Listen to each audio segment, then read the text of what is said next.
आपली संस्कृती, आपले संस्कार सदा राहू दे आपल्या सोबत। भारताच्या महान ग्रंथांचे आणि काव्यांचे संपूर्ण संकलन सबस्क्राइब करा तिलक।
जरासंधाच्या वारंवार मथुरेतील आक्रमणामुळे प्रजेला अतिशय कष्टात दिवस काढावे लागत होते।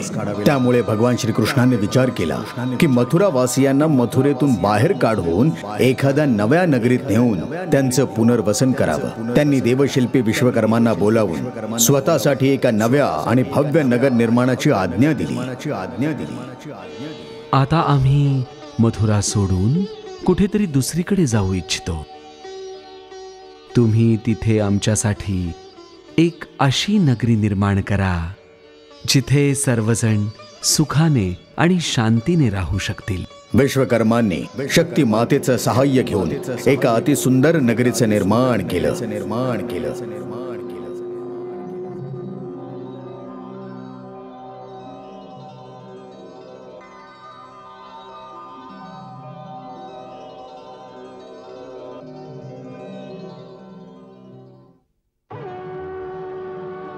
जिचं नाव होतं द्वारका।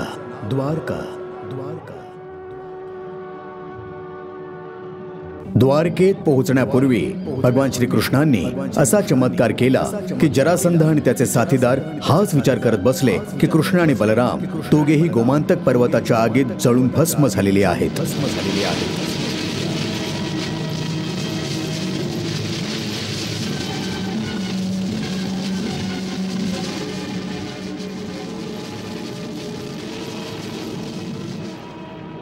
महाराज जरासंधांचा विजय असो! महाराज जरासंधांचा विजय असो!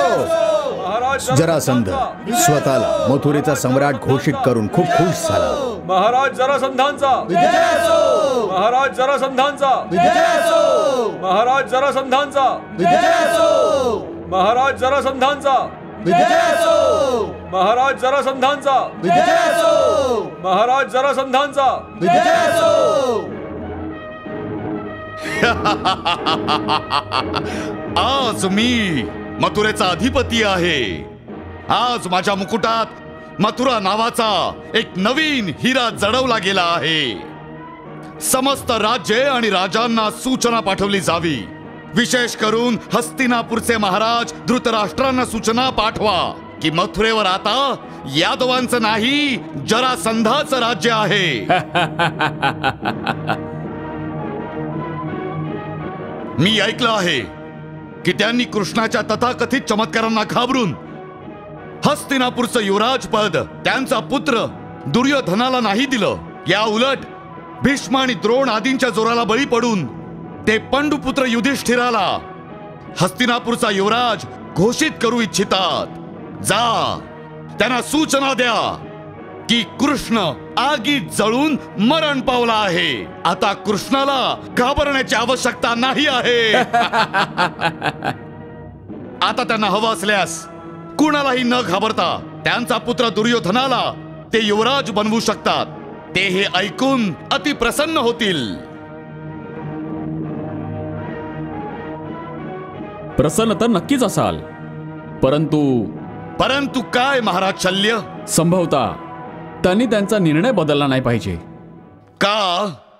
त्यांच्या सभेमध्ये भीष्म पितामह आणि द्रोणाचार्यांसारखे महारथी उपस्थित आहेत. तो असा अन्याय करण्याची अनुमती नाही देणार. ते अनुमती देणारे कोण लागून गेले? त्यांचे सेवक आहेत ते, स्वामी नाही. परंतु ते खूप शक्तिशाली आहेत सम्राट. इतके शक्तिशाली असते तर स्वतःच राजे बनले नसते का? महाराज शल्य, जे दुसऱ्यांच्या उपकारांवर जगतात, दुसऱ्यांना राजा मानून त्यांचं अन्न खातात, त्यांच्या अंगातलं शौर्य, त्यांचं मनोबल आतून पोखरलेलं असतं. जो दुसऱ्यांच्या भाकर तुकड्यावर जगत असतो त्याच्या मनातली आत्मसन्मानाची भावना मरून जाते. हळूहळू त्याला अपमान सहन करण्याची सवय लागते. अशा लोकांना घाबरण्याची आवश्यकता नाहीये महाराज शल्य. धृतराष्ट्रांना सांगा की जर त्यांना गरज वाटली तर आपण त्यांचं सहाय्य करण्यास तयार आहोत. त्यांना आजच हा शुभ समाचार द्या की कृष्ण आगीत जळून मरण पावला आहे, तो जिवंत नाहीये.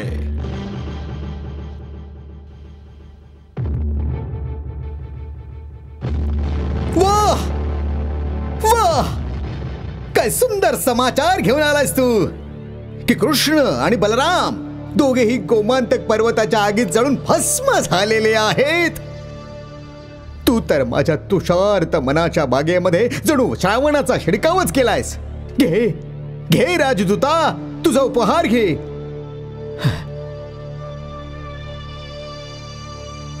राजदूत, जर तू माझं अजून एक काम केलंस तर मी तुला मानलं समज. आज्ञा द्यावी. जरा असं नाटक कर की हा समाचार कोणत्या ना कोणत्या प्रकारे विदूर आणि पितामह भीष्मांच्या कानापर्यंत पोहोचेल. बस. नाही, हे खोट आहे, हे असंभव आहे. अवश्य संभव आहे, परंतु काय? श्री कृष्ण अशा प्रकारे मरू शकत नाहीत, हे तर सत्य आहे. परंतु त्या आगीत जळून मेले नाहीत, तर मग गेले कुठे? ते जिवंत असण्याचा कोणताही पुरावा अजूनपर्यंत माझ्याकडे नाहीये. सत्याला पुराव्याचा आधार लागत नाही. त्याला कोणत्याही पुराव्याची आवश्यकता नसते विदुर. आणि सत्य ते आहे जे माझ्या माता गंगांनी मला सांगितलं होतं की श्रीकृष्ण स्वतः परब्रह्म भगवान आहेत. त्यामुळे मी हे कधीही मान्य करू शकत नाही की भगवंतांचा मृत्यू झाला आहे. आणि हो, तुझ्या गुप्तचरांचं जे इतकं मोठं जाळं पसरलेलं आहे त्याचा काय उपयोग? त्यांच्याकडून काही माहिती नाही मिळाली? माहिती मिळाली होती, पण अर्धवट माहिती होती. काय होती ते सांग. माहिती मिळाली होती की मथुरेत दवंडी पिटवून ही घोषणा करण्यात आली होती की कृष्णांनी कोणत्या तरी नवीन नगरीचं निर्माण केलंय. ते यादवांना घेऊन तिथे जात आहे. परंतु ते नगर कोणतं आहे, कुठे आहे, याबाबत माहिती अजूनपर्यंत नाही मिळालेली. माझे गुप्तहेर दूरपर्यंत एका अशा नगराच्या शोधार्थ गेले आहेत जे नुकतंच निर्माण केलं गेलंय.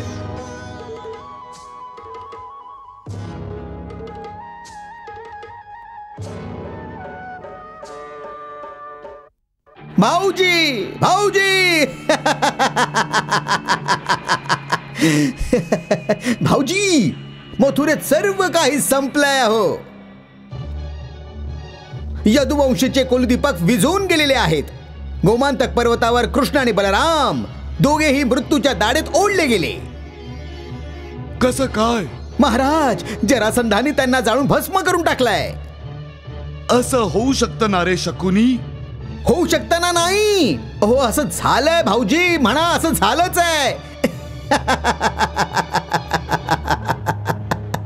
आता उग्रसेन नाही, महाराज जरासंध मथुरेचे सम्राट आहेत. आणि माझ्याकडे तर त्यांचा गुप्त समाचार देखील येऊन पोहोचलेला आहे की दुर्योधनाला हस्तिनापूरचा युवराज म्हणून घोषित करा तुम्ही. ते माझ्या दुर्योधनाच्या बाजूने आहेत का? का नसतील भाऊजी, का नसतील? हो, हा, जर त्यावेळी तुम्ही हस्तिनापूरच्या सैन्याला उग्रसेनाच्या सहाय्य करता पाठवलं असतं ना, तर परिणाम कदाचित वेगळा असता. हो ना? नक्कीच. तर मग आता तुमच्या समोर कोणती अडचण आहे? कुणाची भीती वाटते तुम्हाला? आता तर कुंतीचं सहाय्य करणारा देखील कोणी उरला नाहीये. भाऊजी, आता दुर्योधनाने युवराज होण्यासाठी इतका विलंब का करताय? इतका का? शकुनी, तुला पितामह आणि विदुर यासाठी अनुकूल आहेत असं वाटतं का? नाही, मला तर यासाठी अनुकूल असतील असं वाटतच नाही. पण राजा म्हणून तुम्ही आहात, तुम्ही तुमचा स्वतःचा निर्णय का घेत नाही भाऊजी? माझी तर हीच इच्छा आहे, हे तुलाही माहिती आहे. परंतु पितामह आणि विदुर. कोणाबद्दल बोलताय तुम्ही भाऊजी? तुम्ही कोणाबद्दल बोलत आहात? काय तुम्हाला तुमच्या सेवकाचं मत जाणून घेऊन राज्य चालवायचंय? अहो, ते दोघं तर तुमच्या तुकड्यांवर जगणारे याचक आहेत. भिकारी आहेत ते, भिकारी भिकारी आहेत ते, कळलं का? जर यांची उपेक्षा केली म्हणून प्रजा नाराज झाली तर काय राजदंड तुमच्या हातून हिसकावून थोडीच घेतला जाणार आहे की कोणी दुसरा राजा बनणार आहे? अहो, राज्याकडून भोजन मिळवणाऱ्यांची गणना तर भिकाऱ्यांमध्ये होत असते भाऊजी, भिकाऱ्यांमध्ये होत असते. तुम्ही एकदा घोषणा करून तर बघा. या कुणाच्यातही इतकं धाडस नाही की ते तुमच्या आज्ञेचं उल्लंघन करू शकतील. तुम्ही सर्वांचं ऐकून घेता म्हणूनच सर्वजण तुम्हाला ऐकवत असतात. केवळ एकदाच तुम्ही तुमचे कान बंद करून घ्या. अहो, मग बघा भाऊजी, मग बघा ना. तू बरोबर बोलतो आहेस शकुनी. यावेळी मला माझे कान बंद करावेच लागतील. आत्ता कसं बोललात भाऊजी? आत्ता कसं बोललात? आता आपल्याला विलंब करता नाही महाराज. आणि आता जरासंध सुद्धा मथुरेत आपल्या शेजारीच तर आहे ना. धीराने घे शकुनी, धीराने. राजनीतीमध्ये वेगाने पळणं कधी कधी हानिकारक देखील असतं. सगळं काही तुझ्या मर्जीनेच होईल, परंतु हळूहळू. तुम्ही बरोबर बोलतायत भाऊजी. सगळं काही होईल, पण हळूहळू होणार आहे.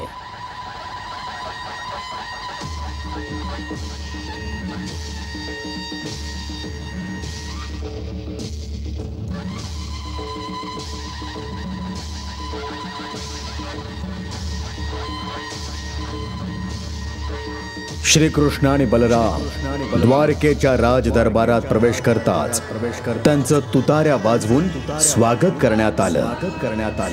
नर्तकींनी त्यांच्यावर फुलं उधळत त्यांच्यासाठी फुलांच्या पायघड्या अंतरल्या. त्या सोन्या रुपयाने बनलेल्या हिरे जडित राजदरबारात पुरोहित वृंद भगवतांच्या औक्षणासाठी सज्ज होता. अक्रूर आणि इतर यदुवंशी राजदरबारात दोन्ही बाजूंना उभे राहून कृष्ण आणि बलरामांना अभिवादन करून त्यांचं स्वागत करत होते. सर्वांचं अभिवादन स्वीकारत अखेरीस भगवान श्रीकृष्ण मोरपिसांच्या रंगसंगतीत सजवलेल्या अतिउत्कृष्ट सिंहासनावर विराजमान झाले. डोळ्यांचं पारणं फेडणारा असा तो सोहळा द्वारकेत पार पडत होता. राज्याच्या विविध भागातून आलेल्या कलाकारांनी आपली उत्कृष्ट नृत्यगान कला प्रभू समोर सादर केली. हातात पंचारतींचे तबके घेऊन आलेल्या नर्तकींनी त्यांची उत्कृष्ट नर्तन कला सादर करताच प्रभूंनी आरती ओवाळली. हातात डफ घेऊन आलेल्या कलाकारांनी प्रभूंना वंदन करून प्रभू श्रीकृष्णाच्या यदुवंशाच्या व त्यातील सर्व पिढ्यांचा इतिहास त्यांची वंशावर केवळ त्यांच्या गाण्यातून सादर केले. मूळ चंद्रवंशातून निर्माण झालेल्या प्रभूंच्या यदुवंशा अनेक वीर पराक्रमी योद्धे व महापुरुष होऊन गेले. विराट पुरुष नारायणाच्या नाभिकमलातून प्रथम ब्रह्माजींची उत्पत्ती झाली. ब्रह्मांपासून अत्रि ऋषींच्या नेत्रातून प्रकटलेले चंद्रमा आणि चंद्रवंशात पुढे जाऊन जन्मलेले महाराज ययाती त्यांचा पुत्र होता महाप्रतापी यदू. या यदू राजाच्या वंशजांनाच पुढे यदुवंशी असं म्हटलं जाऊ लागलं. श्री सूरसेन व वसुदेव हे त्यांच्याच वंशावळीतले पुढचे पुरुष आणि सरते शेवटी या यदुवंशातलं अत्यंत महत्वाचं व्यक्तिमत्व म्हणजे देवकी वसुदेव पुत्र महाभगवान श्रीकृष्ण देवादिदेव श्रीकृष्ण आपल्या सर्वांचे तारणहार श्रीकृष्ण आपल्या सर्वांचे पालक श्रीकृष्ण.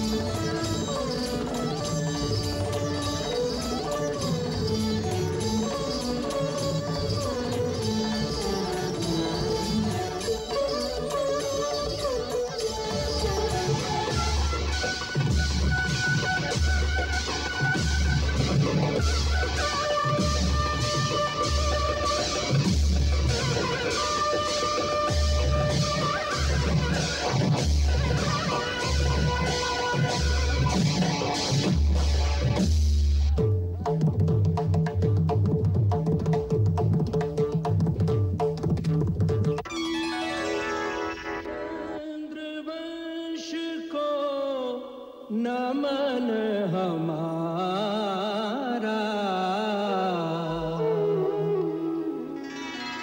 जहाँ से चली यदुवंश की धारा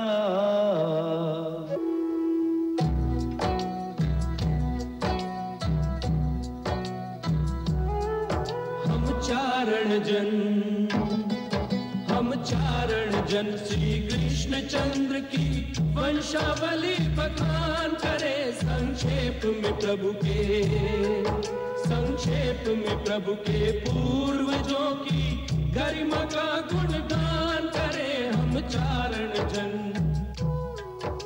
विराट पुरुष नारायण के नाभिकमल से ब्रह्मा जी उपजे. ब्रह्मा से उत्पन्न अत्रि ऋषि अत्रि नेत्र से प्रगटे चंद्रमा और चंद्रवंश में ही आगे चलकर हुए महाराज ययाति और उनके पुत्र हुए महाप्रतापी यदु.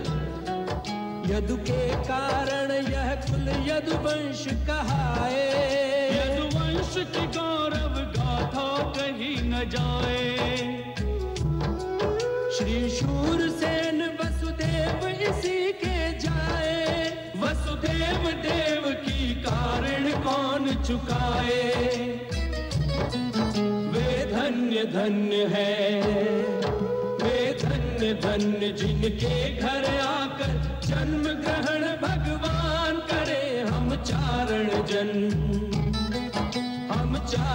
जन श्री कृष्ण चंद्र की वंशावली बखान करे. हम चारण जन देहु कृपा करी एहि असीसा. चरण शरण राखहु जगदीसा.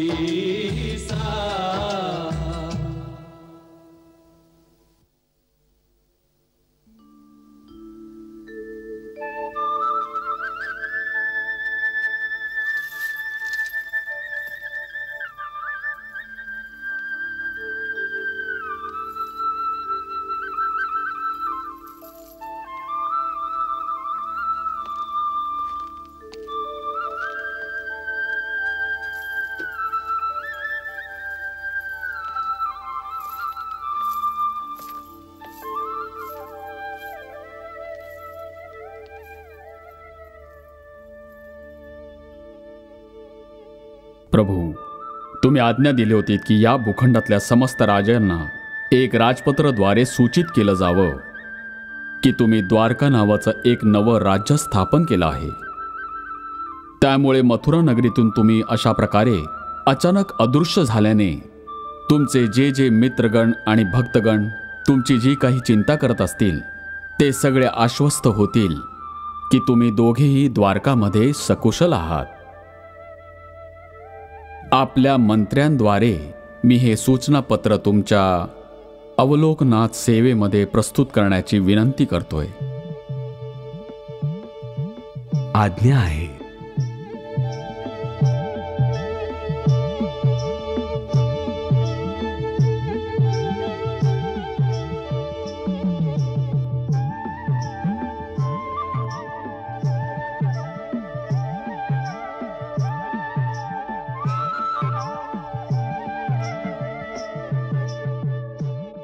तुम्ही सर्वांनी खूप सुंदर पत्र लिहिलं आहे, परंतु मला विचाराल तर यात एका मुख्य गोष्टीची उणीव आहे.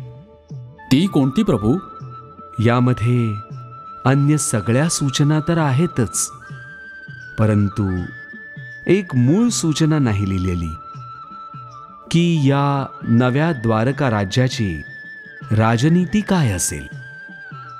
आपल्याला आपल्या नीतीबद्दल हे अवश्य लिहावं लागेल की या द्वारका राज्याच्या राजनीतीचा प्रथम उद्देश हाच असेल की या भूखंडाच्या समस्त राज्यांमध्ये मैत्रीपूर्ण संबंध स्थापित करून शांतीचं एक असं सुंदर वातावरण बनवलं जावं ज्यात समस्त प्रजाजन आपसातला वैरभाव सोडून देतील आणि सर्वजण निर्भय होऊन कुठल्याही भीतीशिवाय आपापलं जीवन सुखाने व्यतीत करतील. यासाठी आम्ही सर्व राजांच्या दिशेने मैत्रीचा हात पुढे करतो आहोत. जशी तुमची आज्ञा प्रभू.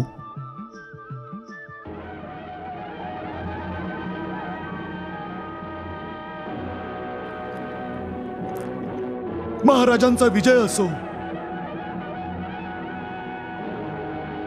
महाराज, एक राजदूत भेटण्याची आज्ञा मागत आहेत. कुठले राजदूत आहेत? द्वारकेचे राजदूत आहेत. द्वारकेचे राजदूत? हे द्वारका कोणत्या राज्यात आहे? कुठे आहे हे राज्य? मला ठाऊक नाही. मी देखील हे नाव प्रथमच ऐकतो आहे. द्वारका कधी ऐकलेलं नाही. द्वारका ही द्वारका कुठे आलं? कुणीही हे नाव ऐकलेलं नाही. याचा असा अर्थ नाही की तिथल्या राजदूताची भेटच घेऊ नये.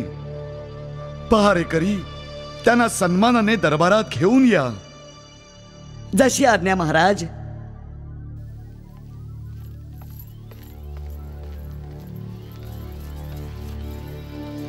द्वारका? हो, काय कळत नाही. कुठलं राज्य आहे? मी तर प्रथमच द्वारका. हो, काहीतरी कळायला आपण. कुठलं राज्य कुठून आलाय माहिती नाही तर कसं काय आपल्याला कळणार? कुठे असेल? नाही, मी नाही पाहिलं. कुठे आहे द्वारका? तुम्ही येताना पाहिलंय का? नाही, मीही नाही पाहिलं.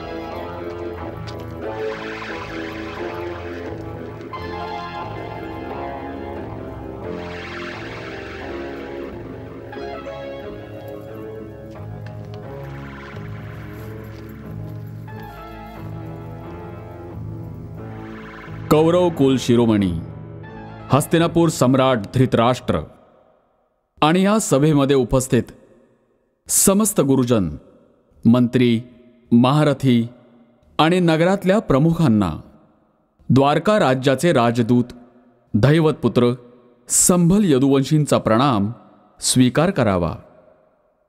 द्वारकेचे राजदूत संभल यदुवंशींचं हस्तिनापुरात स्वागत आहे. हा सेवक तुमच्या उदारतेचा आभारी आहे. जर सम्राटांची आज्ञा असेल तर मी माझे स्वामी द्वारकाधीशांचा एक राजपत्र तुमच्या चरणी भेट करू इच्छितो. महामंत्री विदुर, बोला महाराज. हे राजपत्र घ्या.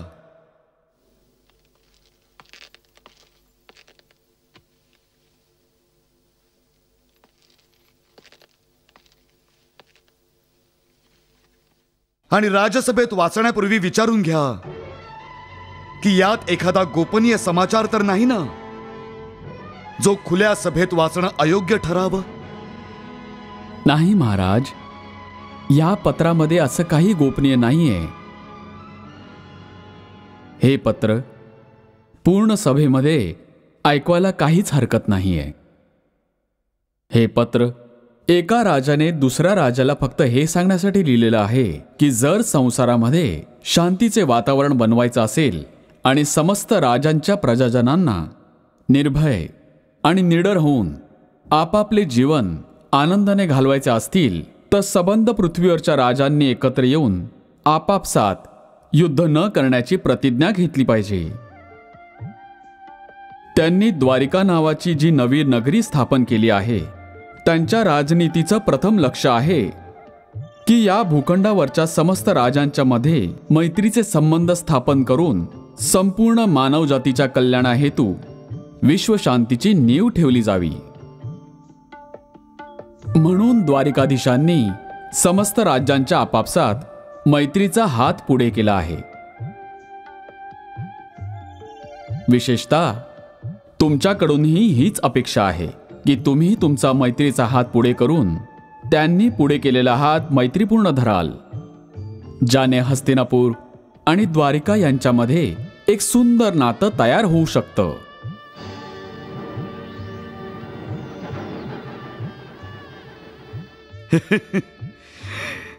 अतिशय सुंदर विचार आहेत द्वारकाधीशांचे. द्वारका आणि हस्तिनापूर दरम्यान मैत्रीपूर्ण संबंधांबाबत जे तुम्ही बोललात. क्षमा करावी महाराज. सर्वात आधी की हे राजपत्र आणि त्यातील तथाकथित शांती योजनेबाबत तुम्ही तुमचं मत प्रकट करण्यापूर्वी तुम्हाला हे जाणून घेणं अत्यावश्यक आहे की ज्या द्वारकेशी हस्तिनापूरची मैत्री होऊ जात आहे ती द्वारका या जगात आहे तरी कुठे. कारण अजूनपर्यंत या नावाच्या कुठल्याही देशाचं किंवा प्रदेशाचं वर्णन कुठेही ऐकण्यात आलेलं नाहीये. वास्तवात एखादी द्वारका आहे की हा राजदूत त्याच्या कुठल्याशा काल्पनिक देशाशी तुमच्या राज्याचा संबंध जोडू पाहत आहे. जर एखादी द्वारका असलीच तर तिथला राजा कोण आहे, कोणत्या कुळाचा आहे, त्या कुळाचा इतिहास काय आहे, तो आपला शत्रू आहे अथवा मित्र, या सगळ्या गोष्टी जाणून न घेताच आपण कुणाचे संबंध कसे जोडू शकतो महाराज.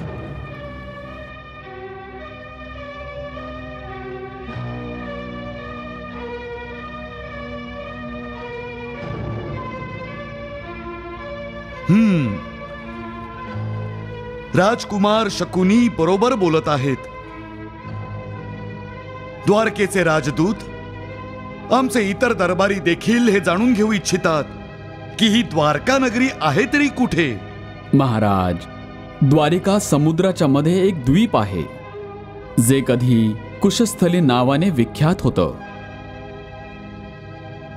बऱ्याच काळ आधी महाराज रैवत राज्य करत होते. मग राजदूत द्वारका हे एका द्वीपाचं नाव आहे. अरे मग त्याची राजधानी कोणती आहे, किती मोठी आहे त्याची राजधानी. राजदूत तिथे निदान पक्की घरं तरी आहेत की मासे पकडणाऱ्या झोपड्या आहेत. कारण समुद्रात राहतील तर समुद्रातून मासेच मिळतील ना तिकडे. तुम्ही 3 प्रश्न एकत्र विचारलेत राजकुमार, तर तिन्हींचे उत्तर ऐका.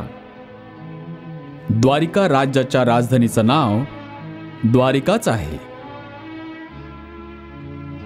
आणि ती राजधानी इतकी मोठी आहे ज्यामध्ये द्वारिकाधीशांचे महान आणि विशाल वंशाचे सगळेच वंशज एकत्र राहतात.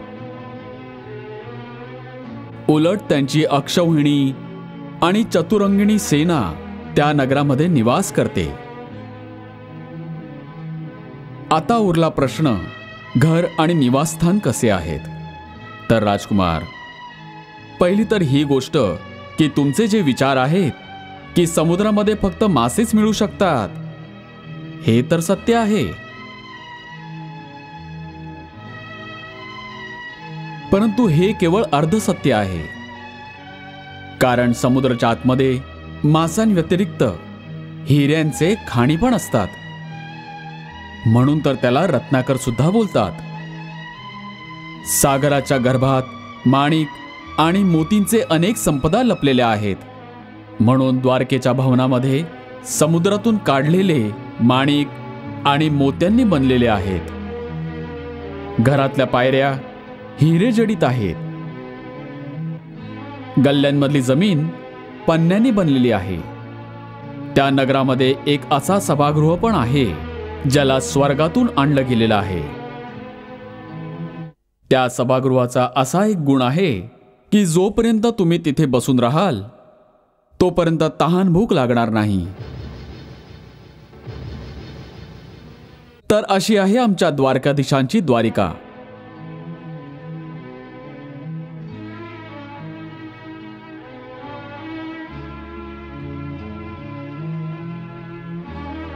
तू द्वारकेचे इतकं सुंदर वर्णन केलेलं आहेस की जे ऐकून असं वाटतंय की ही नगरी कुणा एका जादूगाराने बनवलेली असावी. त्यामुळे या गोष्टीची जिज्ञासा वाढत आहे राजदूत की त्या नगरीचा राजा कोण आहे. कोणी जादूगर आहे, भूत प्रेत आहे, गंधर्व आहे, कोण आहे, कोण सांग ना. तिथे कोणताच राजा नाहीये. याचा अर्थ काय घ्यायचा आम्ही की तिथे कोणी राजा नाहीये.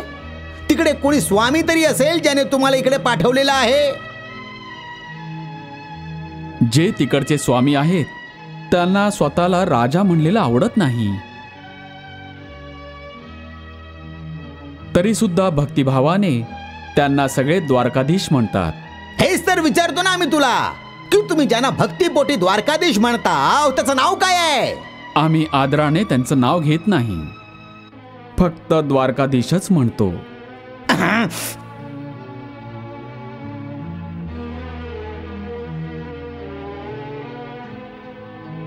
तरी देखील काहीतरी नाव असेलच त्या द्वारकाधीशांचं.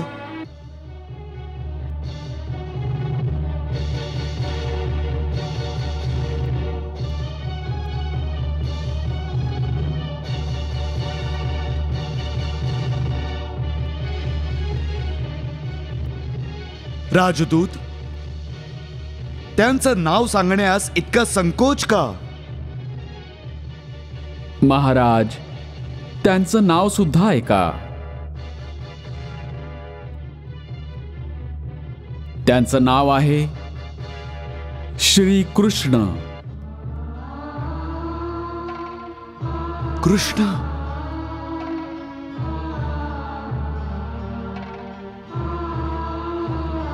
कृष्ण जिवंत आहे.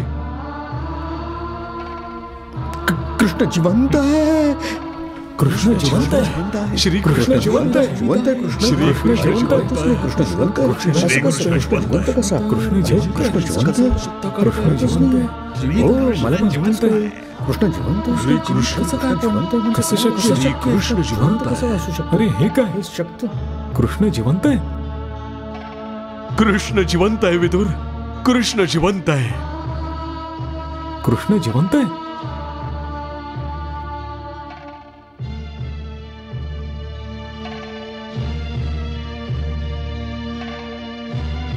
कोण कृष्ण.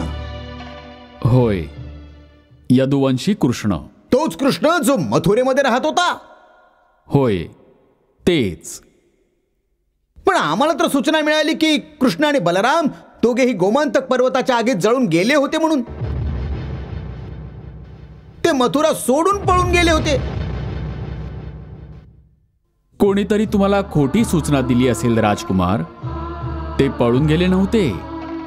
त्यांनी फक्त त्यांची राजधानी बदलली आहे.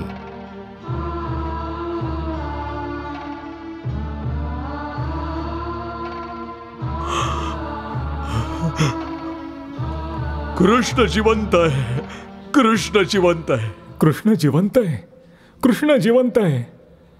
कृष्ण जीवित आहे. कृष्ण जिवंत आहे. कृष्ण जिवंत आहे. विदुर कृष्ण जिवंत आहे. कृष्ण जिवंत आहे. आश्चर्यपण आहे. कृष्ण जीवित आहे. कृष्ण जिवंत आहे. कृष्ण जीवित आहे. कृष्ण जिवंत आहे. कृष्ण जिवंत आहे. कृष्ण जिवंत आहे. काय कृष्ण जिवंत आहे अजून? होय सम्राट. काय खोट, अगदी खोट आहे. असंभव, असंभव. हे कसं काय होऊ शकतं महाराज शल्य?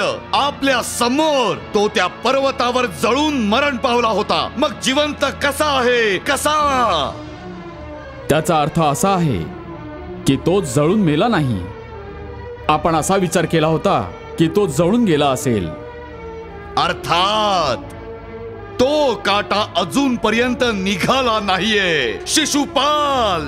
तो काटा अजूनपर्यंत निघाला नाहीये. सम्राट, जो काटा स्वतः तुमच्या मार्गातून बाजूला झाला असेल तो काटा तरी कुठे राहिला? शिशुपाल बरोबर बोलतोय. जो घाबरून पाठ दाखवून पळून गेला आणि जो एका छोट्याशा बेटावर जाऊन लपलेला आहे, त्याची चिंता तुमच्यासारख्या सम्राटाला नसायला पाहिजे. महाराज, जो उंदरासारखा जाऊन बिळात लपून बसला असेल त्यासाठी एका सिंहाला चिंता?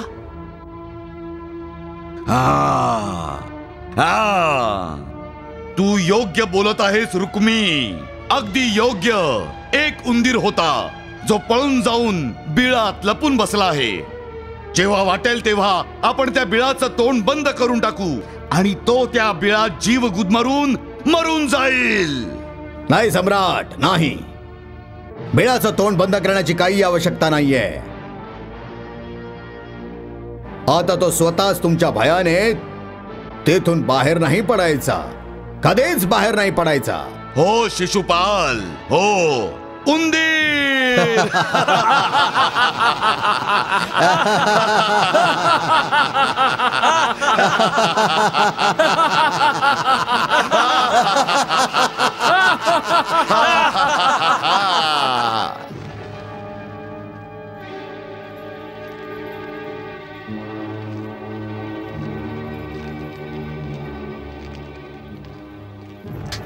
आता बोल शकुनी. जर मी तुझ्या सांगण्यावरून दुर्योधनला हस्तिनापूरचा युवराज बनवलं असतं तर काय झालं असतं? काय झालं असतं? तुमच्यावर केवळ एकच आरोप ठेवला गेला असता की तुम्ही पुत्रमोहामुळे दुर्योधनाला हस्तिनापूरचा युवराज घोषित केलाय म्हणून. अजून काय झालं असतं? पण आता सत्ता तरी दुर्योधनाच्या हाती राहिली असती ना भाऊजी? नाही. हस्तिनापूरचं राज्य गृहयुद्धाच्या दरीत लोटलं गेलं असतं. पक्ष आणि विपक्ष तयार झाले असते. तुझ्या लक्षात येत नाहीये शकुनी की या क्षणी यादवांची ताकद किती आहे. हस्तिनापुराच्या राजसभेत श्रीकृष्णाचा देशाच्या सर्व राज्यांप्रती शांततेचा प्रस्ताव केवळ एक प्रस्तावच नाही, धमकी देखील आहे. धमकीच असेल कदाचित, पण युवराज पदाचा निर्णय झाल्यामुळे कमीत कमी माझ्या भाच्याचा मार्ग तरी सुकर झाला असताना. राजनीतीमध्ये स्वतःच्या हितासाठी निर्णय घेण्याची संधी वारंवार मिळत नसते तुम्हाला भाऊजी. मला तुझं म्हणणं समजतं आहे शकुनी, परंतु तुला जे हवे आहे ते संभव नाही. कुमार युधिष्ठिर मोठे आहेत आणि जनमत देखील त्यांच्या बाजूने आहे. त्यामुळे मला भीती वाटते की नाईलाजाने का होईना पण मला हाच निर्णय घ्यावा लागेल की युधिष्ठिराला हस्तिनापूरचा युवराज घोषित करावं लागेल, असंच ना? पण मी देखील एक दृढ निश्चय करून बसलेलो आहे की दुर्योधनाला त्याचा अधिकार मिळवून देणार म्हणजे देणारच. उत्तेजित नका होऊ गांधार कुमार. ही उत्तेजना नाहीये भाऊजी, ही उत्तेजना नाहीये. किंबहुना माझा दृढ निश्चय बोलतो आहे की मी तुमच्या चरणांची शपथ घेऊन सांगतो की जर कोणत्याही कारणाने तुम्ही युधिष्ठिराला हस्तिनापूरचा युवराज घोषित केलात ना, तर मी गांधार कुमार शकुनी राजनीतीची ती शेवटची खेळी खेळल्याशिवाय राहणार नाही. अर्थात अर्थात युधिष्ठिराचा मृत्यू. तो भले कसाही घडवून आणेन भाऊजी, कसाही, पण मी घडवून आणेन एवढं मात्र नक्की आहे.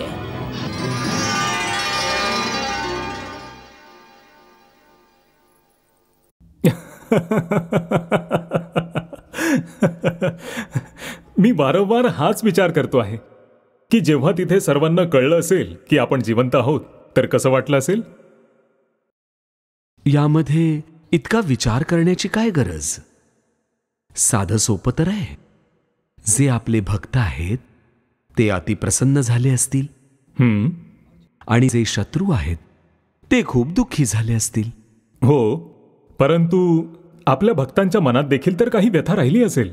हा विचार करून करून की गोमांतक पर्वताच्या अग्निकांडात जळून आपणही भस्म झालो असणार.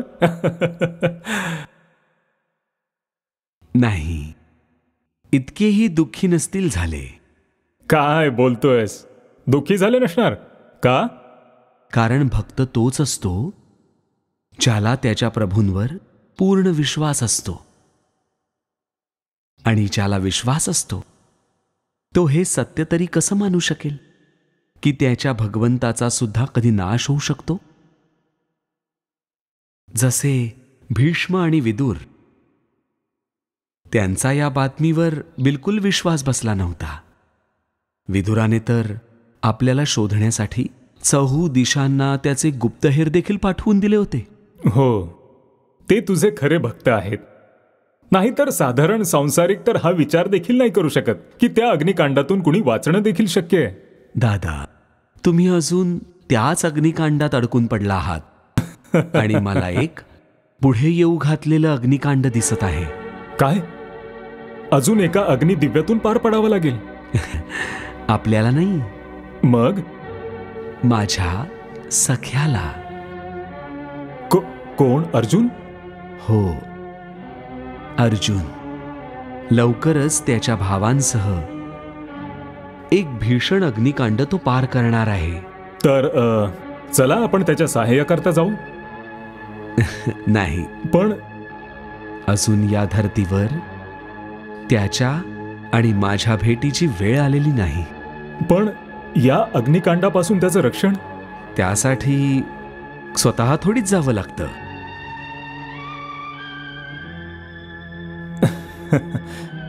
हे तरी सांगशील ना की हे अग्निकांड कधी आणि कसं होणार आहे? व्हायचं आहे अजून. आत्ता तर शकुनी मामाने एक खूप मोठं षडयंत्र रचलेलं आहे ज्यात तो सर्व पांडवांना जाळून मारू इच्छितो आहे. वास्तवात जेव्हापासून महाराज धृतराष्ट्रांनी पंडुपुत्र युधिष्ठिराला युवराज घोषित केलं आहे तेव्हापासून इतक्या वर्षांपर्यंत शकुनी याच चिंतेत गढला आहे की या ना त्या प्रकारे युधिष्ठिराचा मृत्यू व्हावा. कारण तोच एक मार्ग आहे दुर्योधनाला राज्य मिळवून देण्याचा. त्यामुळे यावेळी त्याने अतिशय भीषण षडयंत्र रचलं आहे.